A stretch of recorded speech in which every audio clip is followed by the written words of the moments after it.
Well, good evening and welcome to the work session on April 21st, 2025. Would you please rise and join me in the Pledge of Allegiance?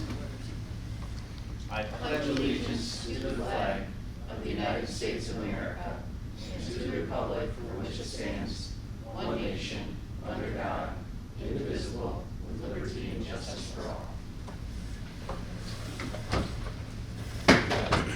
Thank you. I'm sure we have roll call. Okay. So I will at this point turn over to Joe for our reports this evening. Thanks, yes. So excited this evening to have Danielle here, our Director of Administrative Services and Accountability, who will lead us in a discussion regarding the New York State Assessments and Regions Accountability Review, as well as our strategic plan data. So we have a deep dive, and I'm going to hand the microphone or the mouse over to her, and she'll facilitate. Please ask questions along the way, and I know we have about an hour scheduled for this portion, and if there's any additional information that you feel that you need after the discussion today, we can get more info to you in future Friday letters and or future board reports, as we're thinking about board reports for 25-26. Good evening, everyone. I had planned to start with our strategic plan data review. I formatted it in the same way that I did last year because I felt like it was very suitable for our discussion. The three goals that we were focusing on this year, the three priorities, are creating individualized and differentiated education, increasing social and emotional development, and providing project-based learning experiences. So we know that the project-based learning goal is a goal that we will continue to have for the next few years, because we know that we have a very specific plan in place for how we see that moving forward. And as far as the individualized and differentiated education and increasing social and emotional development, we'll take that deeper dive tonight. Our full strategic plan is linked into this document. And I also linked some other data sources. So although the report that we'll be reviewing together tonight is comprehensive in its nature and addresses those three different priority areas, we know that we also have the state's data site, which is our state's report card that we have data available as a district, as well as each of our 8 school buildings that's posted publicly there. We also have our interactive district report card that's updated quarterly, so we just finished the 3rd quarter. That has some fresh data available on it as well. And I also included the link to our community cafe data. We do post reports following each of our community cafes right on our strategic plan website. So those are some other data sources that I could refer to tonight, should I need to, or should there be specific questions. There are also other data sources that some of the measures for the strategic plan are available at as well. So again, I just have those tabs open should we need to refer to them. But first and foremost, that strategic planning page over along the right-hand side is where you can find the reports from each of our community cafes that we held last year and this year, in addition to the strategic plan itself. So I plan to cover each goal one by one, just like we do for our building presentations, and allow the opportunity to ask questions goal by goal. But if you think of one way later, ask it. If you think of one way sooner, ask it. And let's jump into it. So the first goal, or goal 1A, is related to that priority for creating an individualized and differentiated education for our students. So being able to recognize their unique academic needs is our focus. And 2 of the specific measures that we had for this goal, there are more than just those 2 in the strategic plan, but the others also get covered in goal 1B and goal number 2. So there is additional data for this specific goal that we'll cover tonight. But when it comes to the state's accountability formulas and our district's standing in terms of where we rank with other districts across the state, unfortunately this year we have been identified as a target district based on the performance of one subgroup at Eldon Elementary School. So I know the last time I was here I briefly mentioned that as part of our presentation. We get rated on about 56 subgroups total as a district. And this specific subgroup that we've been identified as being in need of targeted support and improvement is an interesting group. First and foremost because we know that our under the state's accountability formula, what they consider the N size of a group is about 30 students, and that holds true with things like chronic absenteeism as an example. In academic areas, so weighted average achievement, core subject performance, those are both academic measures, and the state uses the number of score results as the N size for that. So here's why that's relevant. Eldon's Black or African American subgroup is the subgroup that we've been identified for their performance. It's based on 2 years of state assessment data, the 22-23 school year and the 23-24 school year. In both school years, our N size of that subgroup at Eldon is 28 students. So when I say that, people say, well, Danielle, the N size is 30. Why are we being scored for an N size of a subgroup that's less than 30?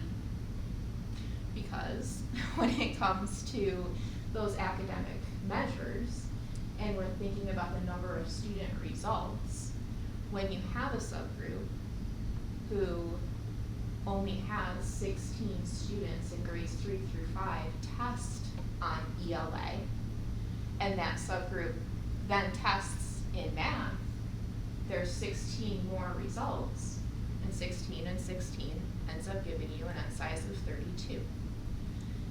So it's a very small targeted group.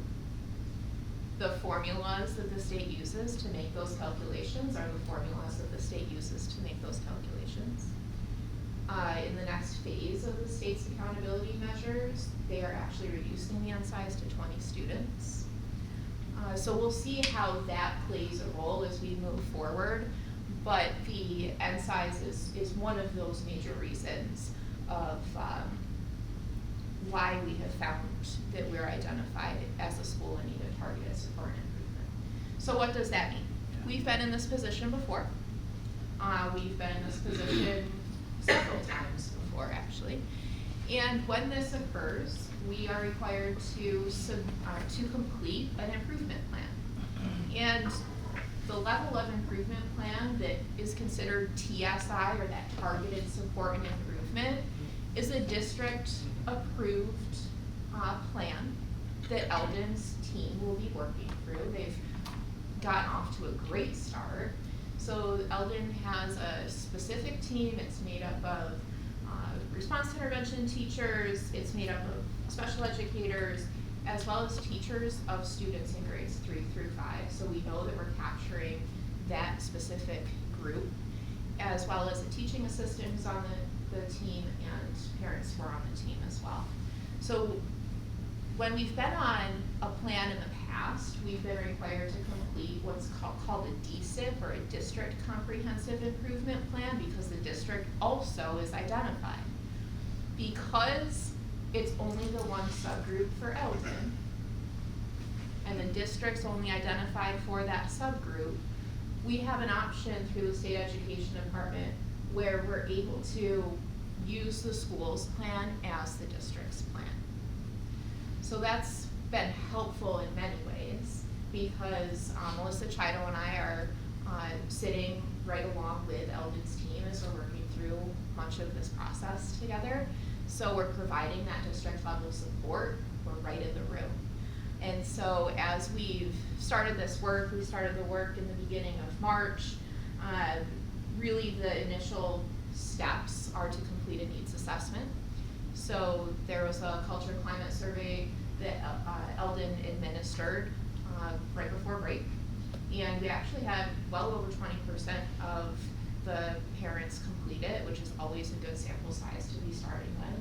So we'll certainly share those results as we formulate those into a report. And actually tomorrow, Eldon's team will be starting some student interviews, which is another component of that needs assessment. So what the team has done a great job doing, they've reviewed the results from a staff survey as well as that parent survey, and then working into the student interviews some specific questions based on the areas of strength and the areas of need identified in the interviews. So we'll continue to share updates with you. We plan to have a draft of their school improvement plan completed by the end of June at the latest. So then that gives us time to do some targeted work over the summer as we head into the 25-26 school year. Does that culture and climate survey go to, does that culture and climate survey go to everybody? It went to everybody at Eldon. Regardless of what group? Correct. Say that. Okay. My question then would be, so you're doing student interviews? Correct. How do those students get selected? So it's open to students in grades 3 through 5 who are interested in participating. Okay. There were a few different options that the state recommended for how you can run those interviews, and Eldon's team felt like it would be helpful to approach it in that way. If a parent chooses to opt their student out, they certainly can. And then students will be responding to those questions that are grouped by the themes that came up in the survey, and some additional questions that the team thought was relevant. They also have done some work comparing to the former plan that Eldon was on in about 2020, 2021. Those school years, we went back and we looked at the climate and culture survey data to see if there were any areas that were still similar, or areas that have improved, or areas that continue to need that improvement as well. So we look forward to seeing what our grades 3, 4, and 5 students think, and how that compares to the staff feedback, and how that compares to the parent feedback. Just a quick question, I missed a step. If our standard group size, and it was 30, we had 16 students doing both areas The of ELA testing. test and the math test. And so you said we had actually 32 results for that. How do we end up with n equals 28?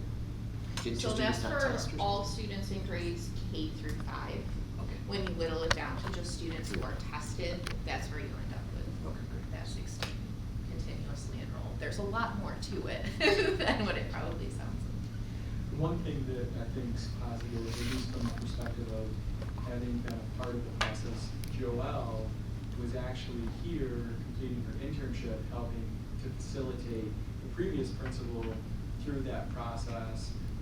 So the fact that, she can speak to some of the work that started and obviously where they're going moving forward. But overall, what we found when we're identified and have to go through a process, it forces, right? Even though we do a lot of the rubrics and the actual creation of the plan is consistent to the work within our strategic plan, it just helps to guide that process a little more. And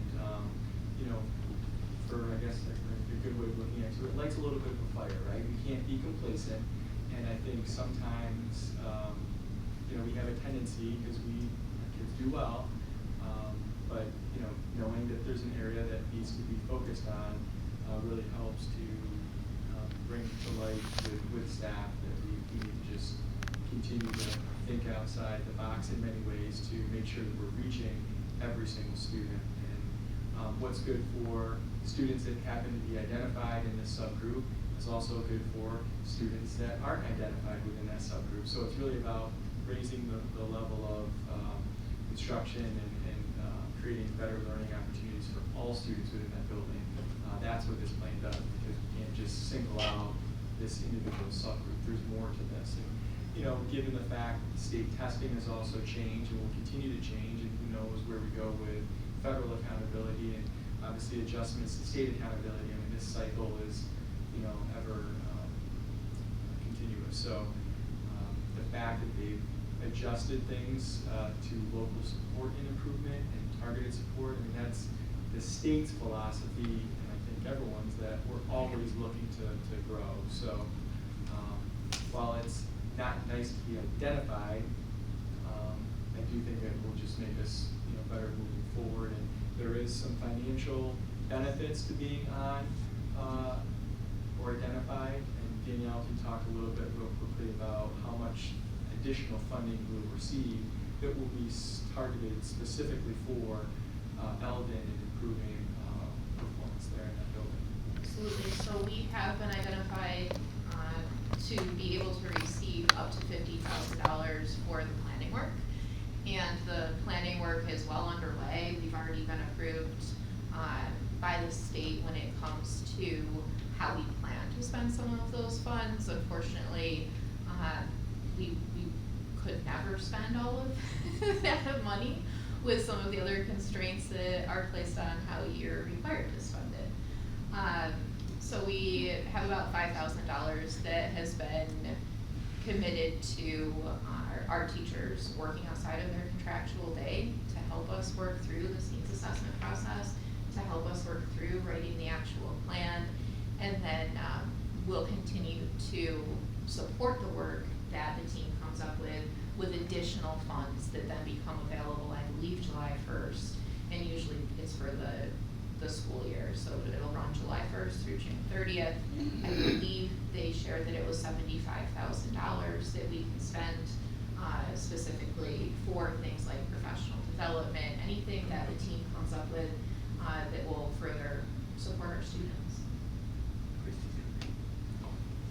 So I just want to confirm one thing. So the needs analysis is basically a root cause analysis, right? Correct. So once we come up with that plan, does the state have to approve that before moving forward, or is that something that is up to the district? So the board will have the final plan shared with them for review, and it's the district who approves the plans.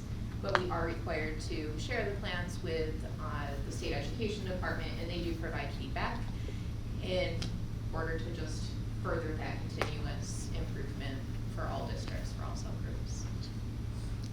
Especially because we're at that TSI level. There's more levels to the state's accountability formula, where receivership, for example, is one of those higher levels where you have somebody from the state coming in to your school and doing much of that work as well. So I just want to ask Joe, this may seem obvious to us, I don't know if it's obvious to all of you. Do we get feedback from the state before the board passes on this? No, it's usually after the fact. What I will tell you is that, you know, the team will follow the process like we've followed in the past, and I know you all take your roles and responsibilities, you know, to the highest level, right? It typically is more of a just a routine matter that you're aware of it, and you would, you know, last time we had this issue come before us, there was a little bit pushback by the previous board, and it took us having to have folks from Albany coming to the board to explain the process. I mean, you have to approve it, we cannot not approve it, and it was a little bit of a battle, but we got through it. It was well past, the state's never had anybody not approve, but we put them through a little bit of a challenge, but we got through it. I'll add to it, it did create a delay in our funding. That's always something, you know, to be keeping in mind, that is something we ran into the last time. And I think I know Chrissy has a question, I think we're further along where we were back then, and we're just coming off of COVID. And, you know, I'm not just trying to give the team, the teachers and everyone, you know, but I think we're in a different place, and I think, you know, the quality of what will be produced, consistent with our strategic plan and other work that's ongoing, will make it easy for you all to see that the team of teachers and principal and folks in that building are doing the right thing to plan forward and get us back in in the right track. I think it's also important not to discredit, this designation, but all of these students, many of these students are no longer even in the building that ultimately, we're working through. So it's working behind the scenes to Yeah. really look at the root cause and then provide the support in other buildings as well Yeah. to meet the needs of those students, because, they're doing okay right now in the spaces that they're in. It's just, part of it's the process, and that's the difficult piece, not to get on a soapbox, with the way standardized testing is done currently and how everything's shifting with the Blue Ribbon Commission anyway. So that's that. But Christy, why don't you go ahead, and then you don't have to raise your hand too. If you have a question, just unmute and ask it. We'll stop. Okay, I just didn't want to talk over somebody else. I can't really see everybody's faces clearly. But I was wondering, Danielle, you mentioned that we have been on this list before. I'm wondering how many times before, if you remember, and is it always Eldon? And I'm wondering if we're doing anything else in the process, something different than we've done before, because we've been here before, and if we're, back in the same place, are we trying something a little bit different? Great question, Christy. So the last time that we were on these plans, as I mentioned, was that COVID era. We were designated like a month. It was shared publicly right before we closed down. It was February that I was in Albany, and it was March that we shut down, and then it was extended. But anyway, when we were designated in that time frame, it was Eldon's economically disadvantaged subgroup, and it was Durkee's students with disabilities subgroup. Previous to that, we had various school buildings. I remember as a teacher at Palmer, I was at Palmer when we had our students with disabilities subgroup be designated. I believe right around that time, Van Buren's students with disabilities subgroup was also designated. So it has shifted to different schools and or different subgroups over time. The other thing that I want to point out is something that we've talked about before when it comes to this measure of proportionality across student subgroups. This is one area that we're disaggregating data based on these subgroups.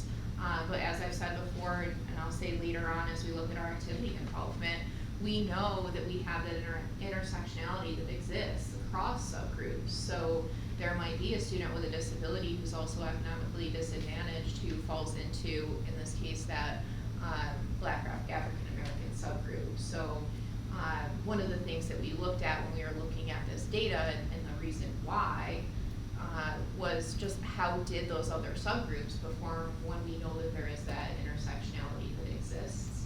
I believe, off the top of my head, it was like 86% of the subgroup is also identified as being economically disadvantaged. Again, that economically disadvantaged subgroup is a subgroup who's in that local support improvement area, or what was formerly known as good standing.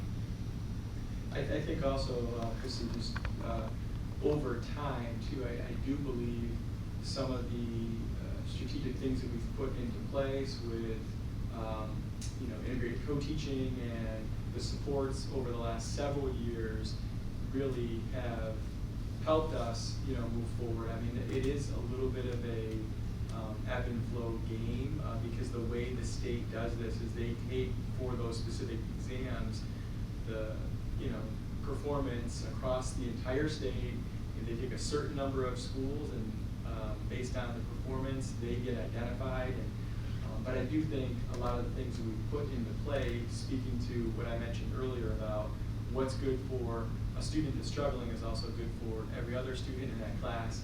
Those strategies, and I know Renee, if there are more detailed questions, can follow up with some of the professional development, or Carrie for that matter. But I think we're further along, and again, not satisfied, because we're always looking to grow and improve, but we'll continue to create more opportunities for our staff to be trained and better supported our students. I think to add to Dr. Barberry's point too, and to respond to your question, Christy, one of the big things, granted it might seem small, but having our strategic plan and those success planning guides gives that layer of accountability that we've always had the strategic plan, right?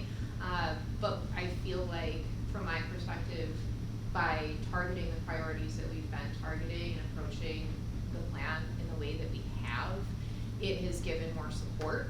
It has created these several opportunities for dialogue, and we've only improved when it comes to those things.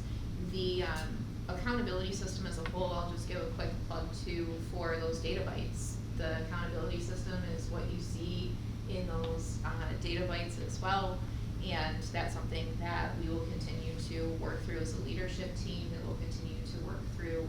I know many of our buildings leadership teams have actually started to use those data bites to look at their specific data too. I'm glad we approach it that way, that the plan is really about all the students. I think it would be impossible to uniquely come up with a plan because 16 students who happen to be African American had lower scores. God knows what other, in a multivariate analysis, other issues happen to be going on, whether it's intersectionality with disabilities or economic hardship or God knows what else. So I just think, we're doing these things anyway, and the fact that maybe just this report, I don't think it uniquely tells us much, other than we're gonna keep trying hard to be the best we can for all students, so just glad we're approaching it that way.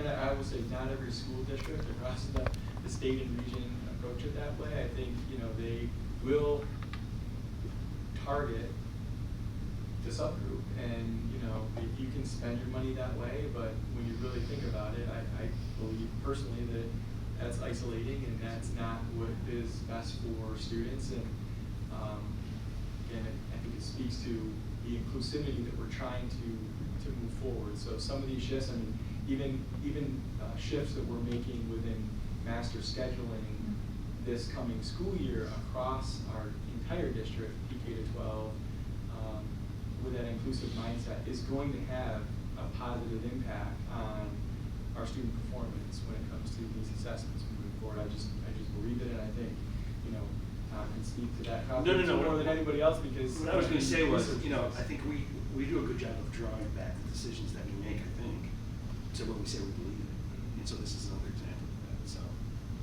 makes sense. Continuing on with the other measure for Goal 1A, was to conduct and analyze an instructional technology survey related to the use of artificial intelligence. So we conducted that survey back in the fall. We also have had a community cafe on the topic of AI, so thank you to those of you who were there. You can again read that full report on the strategic plan website. So I won't read each of the different stats that are posted there, but I will circle back to that word cloud. During the community cafe, we asked in what ways you feel schools preparing students to build AI skills, and the biggest word that you see there is the word that came up the most in people's responses. And so people see AI as a learning tool or as a teaching tool, and that was a discussion that we had during that community cafe. In terms of the work that has been happening this school year, we are currently piloting 3 AI products, Magic School being one of them, Brisk being another, and Conmigo is another product that 11 teachers are piloting. So we are in the works of drafting a survey to follow up with staff about their use of AI during this pilot in order to determine what those steps are going to look like moving forward. So we plan to share that with staff in May, collect that feedback, and then make those decisions as we continue to plan forward. Can I just say I'm more convinced than ever to the degree we can be in front of AI. I think I'm more excited about, it's changing my industry. I think I'm more excited about the potential use of AI as a tool than I am concerned about it until Skynet ends the world or whatever. But I think to the degree we can teach kids how to use it properly and be on the front edge of it and not behind it and scared of it, I'm excited about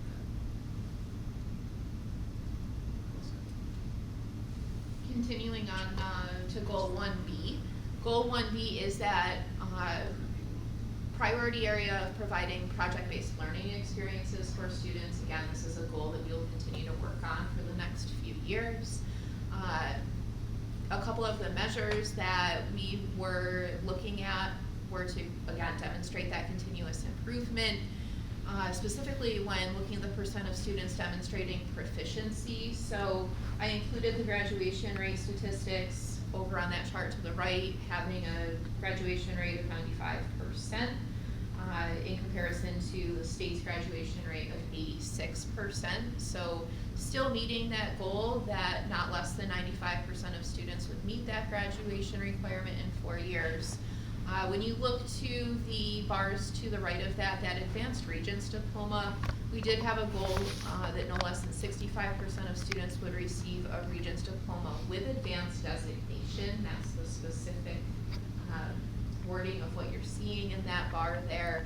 We did have 59% of students graduate with advanced Regents diplomas. And as you know, I actually just saw a headline before I was leaving the office about the state's shift in graduation measures. And we'll actually look at some career and technical ed data in a later slide here, but we are seeing that shift already in the kinds of programming that students are participating in, or interested in participating in, but also in what the state's expectations and direction moving forward looks like.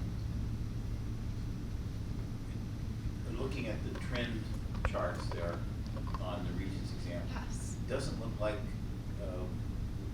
certainly haven't had continuous improvement Sure. of exam trends. Yes, thank you. So when it comes to the Regents exam trends, as well as the state's grades 3 through 8 assessment trends, all of that data is posted on that public report card. So again, the link is there. You can drill into our district as a whole, you can drill into our specific schools, and you can look at performance there as well. But in summary, and in a very high level view, when we look at the 4 tested subjects for Regents, ELA, Math, Science, and Social Studies, we do see that, continuous improvement in terms of a couple of percentage points here and there. The lines are pretty flat as of the last few years. So we do maintain that performance, and when we see those shifts or those ebbs and flows, we've had those conversations, for quite some time, that usually the ebbs and the flows are correlated to the ebbs and the flows of the standards that we're teaching and the standards that are being assessed on the various assessments that students are given. So it's a continuous process of what those exams look like, as well as when those shifts in standards occur.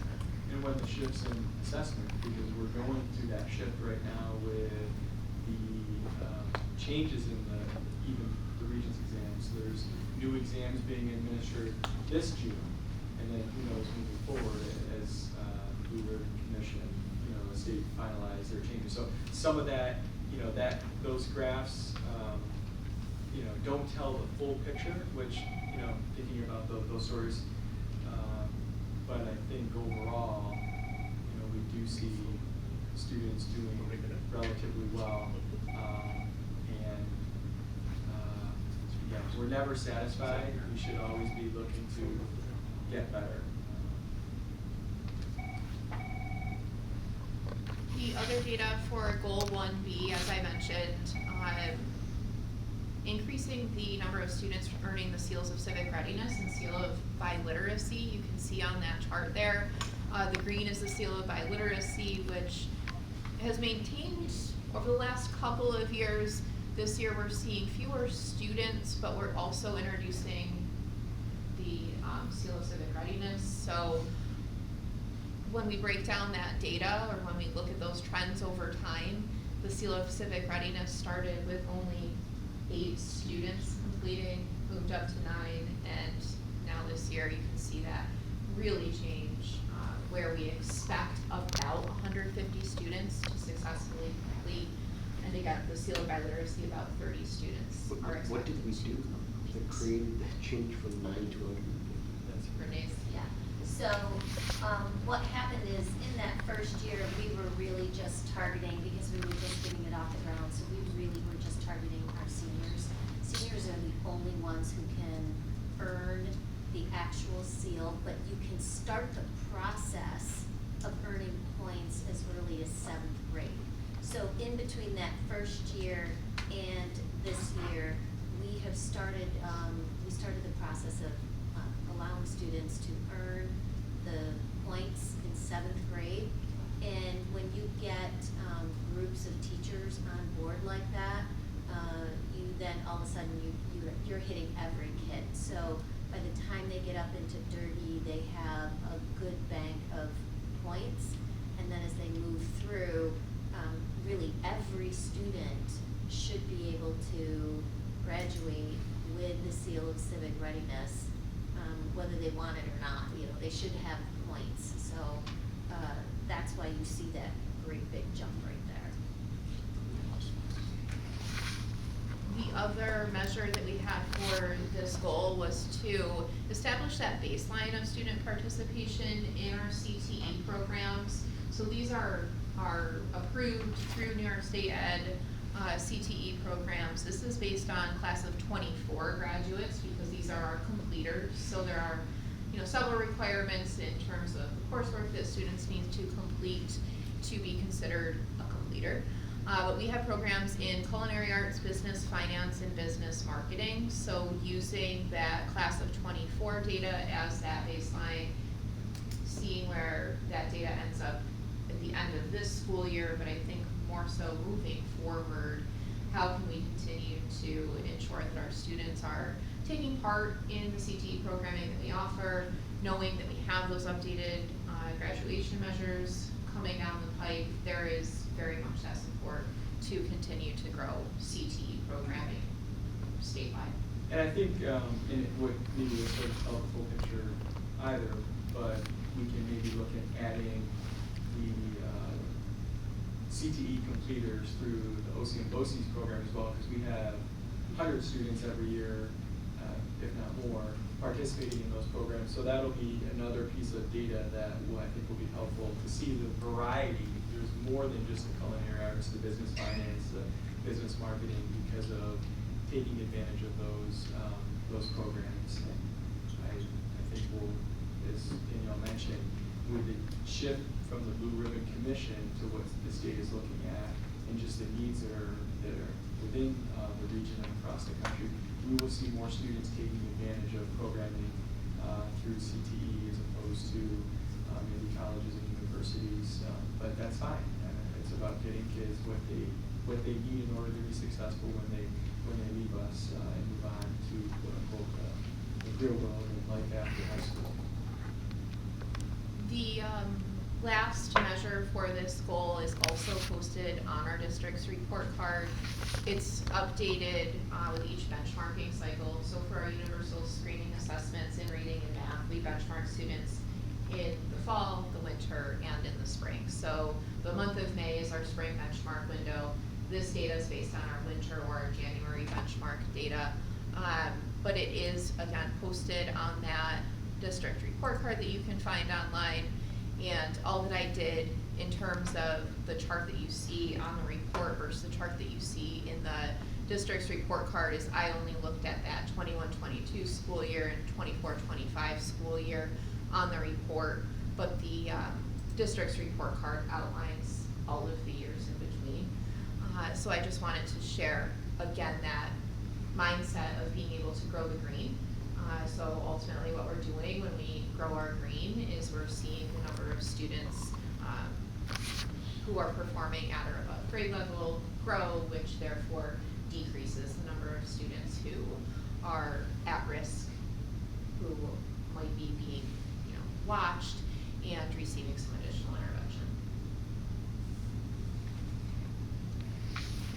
And then in the same vein, different universal screening data is what we'll take a look at last here, but for goal 2, so this is our third priority area in our strategic plan to increase social emotional development.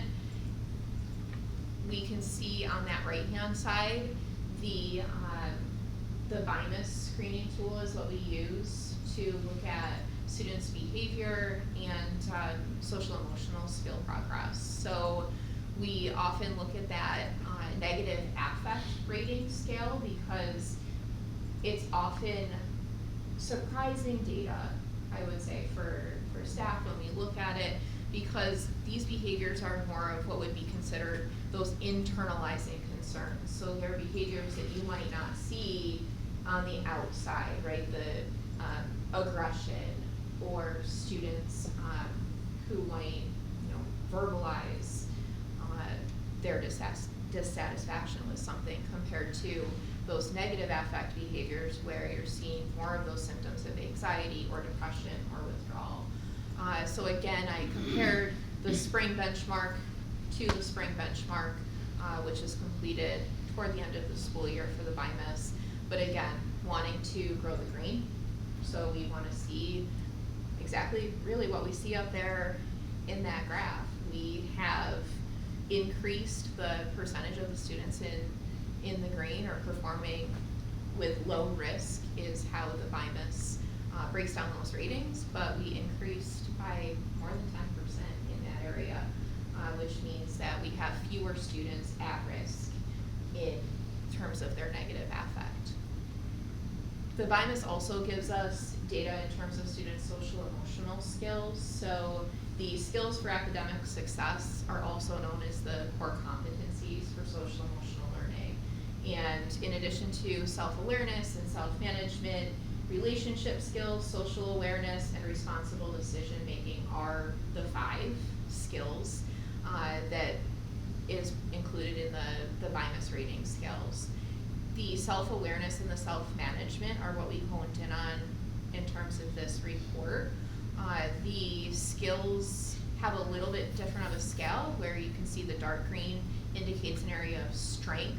The lighter green is still green, it's still showing that they're at that low risk, but in order to compute your students in the green, you're looking at the strength plus the typical range. So again, we see that improvement not only with the green as a whole, but we also see it in terms of the percentage of students who have self-awareness as a strength or self-management as a strength.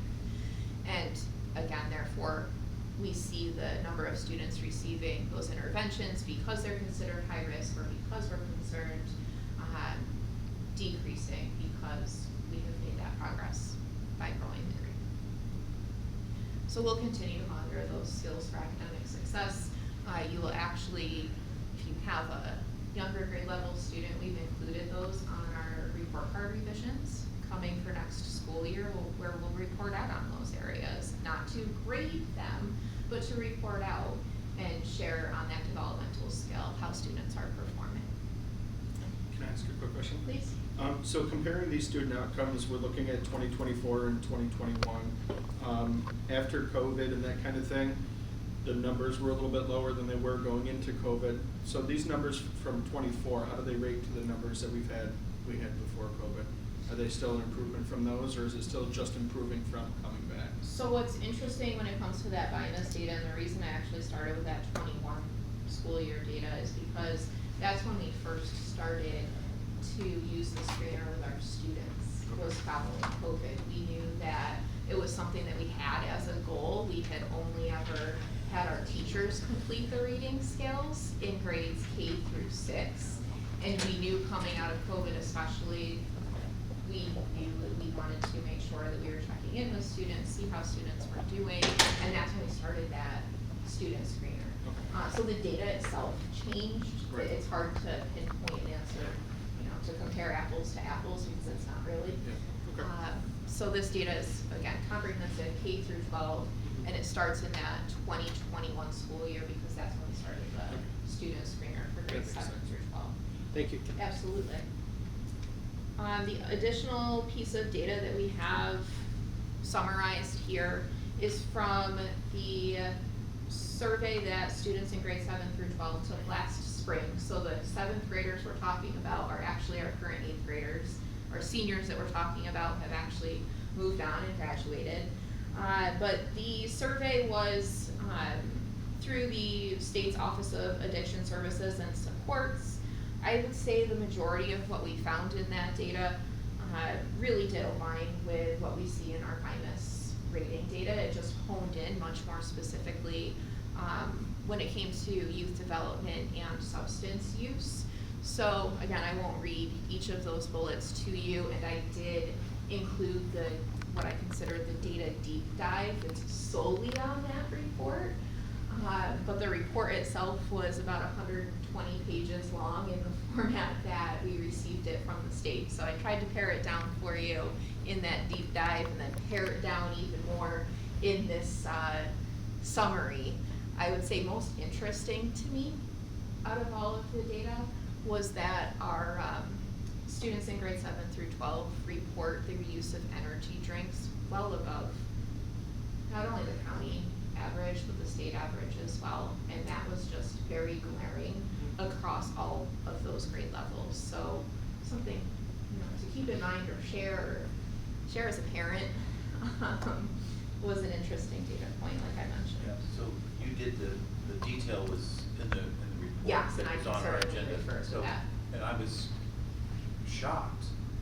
It always, before it seemed like we saw the depression and the concerns in more of the Durkee 8 and 9, and this time Ray was the highest. Yeah, grade And 7. It was grade 7.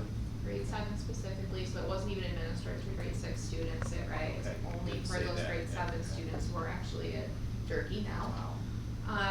And we do see in the BIMAS data, usually grade 7 students are rating the self-harm item higher than what we see with students beyond that, but I wish Carrie were sitting in that chair because I know that her and I can talk about it all day, but what we can correlate that decrease over time to, one of the things anyway, is that whenever a student is coming up as a concern on the BIMAS, our counseling teams or social workers or psychologists are making sure that they're connected with supports.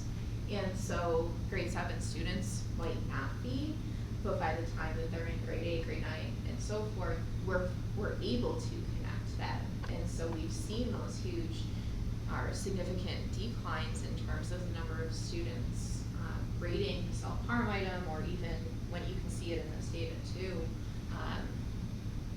that they're reporting that they have less thoughts of suicide, and that they're also rating the depression scale lower. I think what's interesting also about our grade 7 students when it comes to risk factors and protective factors, our grade 7 students felt least connected to their families based on what they reported in the survey. So again, another risk factor if you don't have that connection. It's a protective factor if you do have that connection to your family. So the data was consistent, I would say, in what the students were reporting with what those risk factors and protective factors ended up looking like. So just in terms of time, I did post that deep dive as well. I can certainly answer questions and speak to it. I've got 2 more data points on the last page of our report that I can Quick question. cover as well. I didn't see in the numbers, I looked through the numbers, I didn't see this. Is there a particular subgroup that, among the 7th graders, that has this feeling of sort of disconnect from their families? Is there a subgroup to that? It's a great question, John. So the survey itself didn't get relayed back to us in a disaggregated way. It was just by grade level. But I always say, that's always something more to dive into and to have those conversations. And I'm sure that we do have some anecdotal information as well. I think though, given to the point of the BIMAS data we have and being able to make those correlations, that is a way for us and our staff to figure out to some extent who we believe these students, because it wasn't on a survey obviously, but the BIMAS data helps us to target those we believe need that additional support. And if they're filling out the one survey, they're likely going to fill out the other Very BIMAS survey in a similar way, given there's that self-reporting component to that now too. I will give a quick plug for the event that's happening Wednesday night. We have some community partners coming in. Derby was teamed up with their PTSA, but it's open to the various school buildings, and they're specifically going to be focusing on the power of prevention. That was all in the works. The the same time that we were receiving that report. And so, it gives us that action step, and it gives us that opportunity so that we can have parents and community members not only come in and hear a phenomenal, what I'm sure will be presentation, they can also participate in the silent signs room. They changed the name of it in the last couple of years. It used to be called Hidden Mischief, and Prevention Network it more or less sets up a bedroom in the school, and they provide education when it comes to different things that parents might notice in their students' bedroom, things that they might never imagine were related to substance use, so that, again, parents are well informed about what that could look like in their own home. Just real quick. Yes, Do we have a good level of participation of students taking the Bibles? We do, and I would say that we've only seen that increase over time.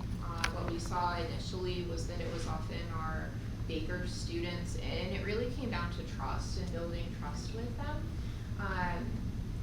Students have learned that if they do, rate that item, that they will be followed up with. So there was a lot of work that our teams have done, and even education that our social worker and psychologist at the high school have done in relation to what does confidentiality mean? What does that look like in school? What does that look like with your parents? So again, we've seen it improve for sure. Great question. Just to wrap things up here, for goal number 2, the discipline referral trends are posted on the interactive report card, but I want to comment and speak to it because we do see an increase when we're looking at the overall number of referrals from past years compared to this year. On the report card page, it does dive deeper into the specific offenses and the specific dispositions or consequences that are imposed. But what I would say is most significant to point out is we know that Jeremy and Baker have changed some procedures when it comes to how we handle electronic device violations. So seeing a 13% jump in the number of offenses for electronic devices is what we can correlate that jump in referrals to, and then we also see the same in the consequences because we have that tier system of a warning, loss of device, parents have to come pick it up, and that sort of a thing. And then to circle back to kind of where we started when it comes to equity and students participating, in this case, in our before and after school activities, whether it's athletics, whether it's music programming, whether it's extracurriculars at the elementary level. Since we started tracking some of this data back in the 22-23 school year, we had about 40% of students taking advantage of that availability of programming. We've offered different programs, we've done some different recruiting.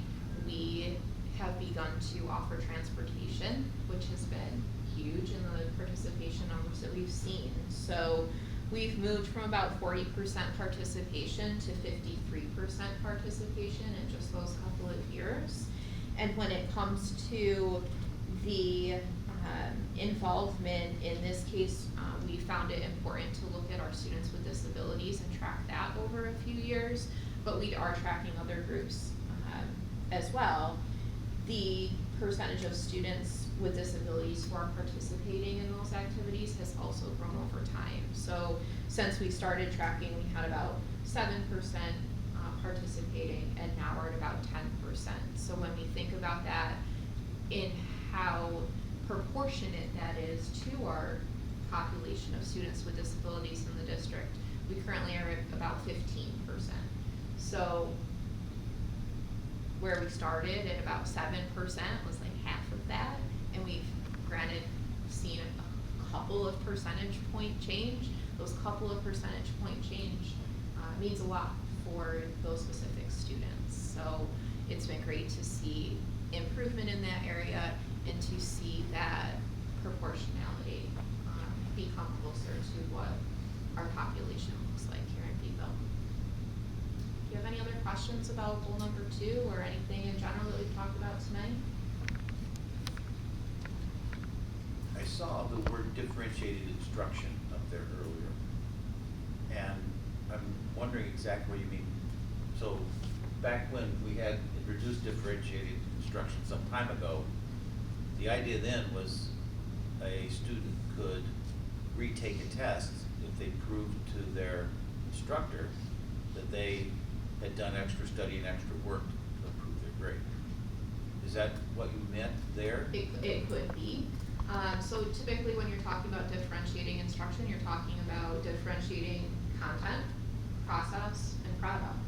And so I think in your example, we're talking differentiating product, where we're moving more toward that proficiency-based model of grading. And it's not, oh, I got a 75 on that test, and that's great, and that's done.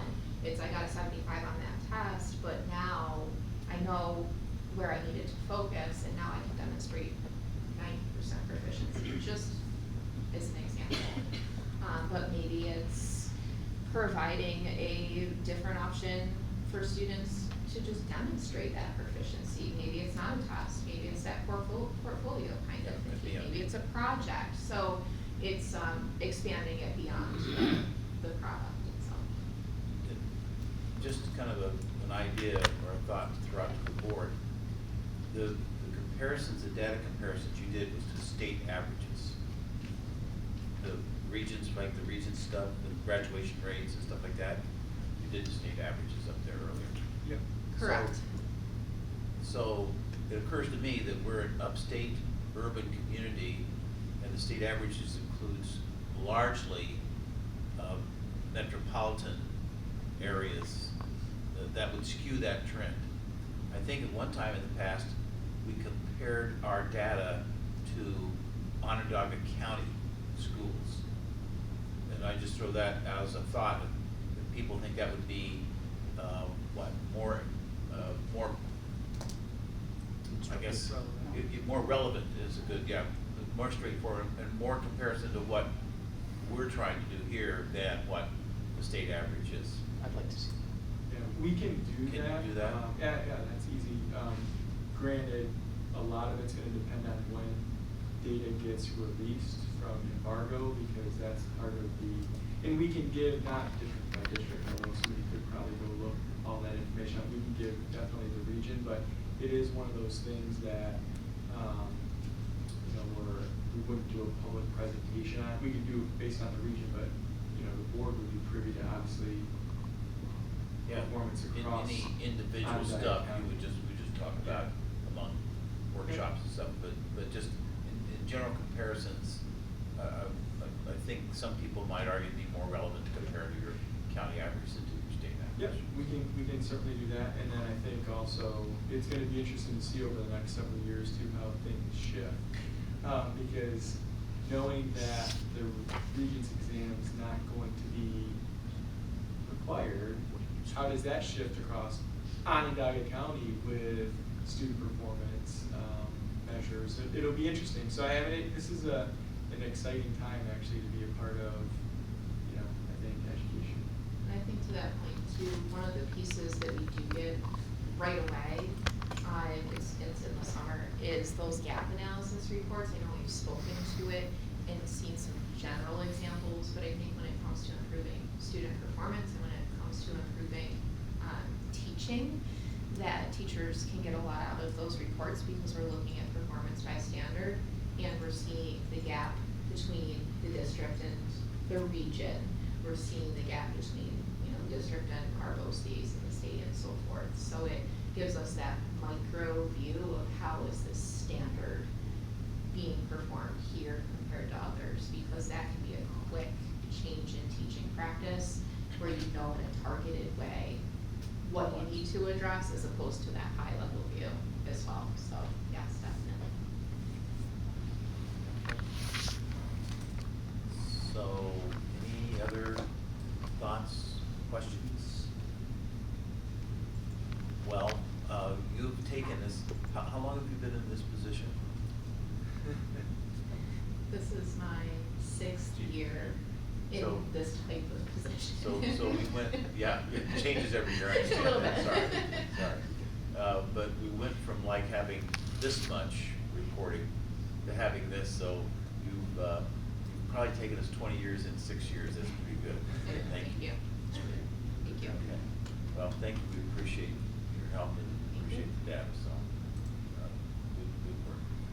So I guess, without further ado, we're ready to adjourn to the tenure reception, and then we'll be back here at 6:30 for hopefully somewhat of a brief meeting. Yep. So Christy, we're just gonna, I'll pause the recording, I'm gonna leave this on, so if you wanna, go, not share your screen, keep your sound out, we'll just come back on at 6:30, okay? Okay, sounds good, thank you. All right, see you in a Thank bit. Okay. Okay, so we stand adjourned, thank you.